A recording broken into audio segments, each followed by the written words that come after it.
Hello guys, সালামু আলাইকুম।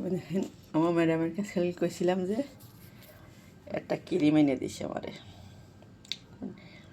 আমি যে ম্যাডামের কাছে তার মেয়ে, ছোটো মেয়েরে কইছিলাম যে আমার ক্রিম ফুরিয়ে গিয়েছে, তো একটা ক্রিম এনে দে, না আমারে নিয়ে যেত বাকালা। এই বাকালায় আমারে না নিয়ে আমারে কইছে একটা ক্রিম আনতে, এই ক্রিমটা আনতে কইছি আমি। আমার ম্যাডাম আমার জন্য আনছে,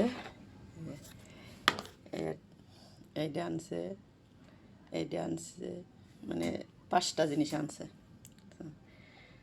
5টা জিনিস আনছে, আমি টাকা দিতে গেছি, আমার ম্যাডাম নেইনি, কয়ফাত হাদিয়া আমার।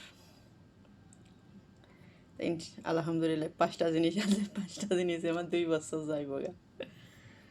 আমি আর 2 বছর থাকবো উপবাসে, 2 বছর চলে যাইব ওই 5টায়।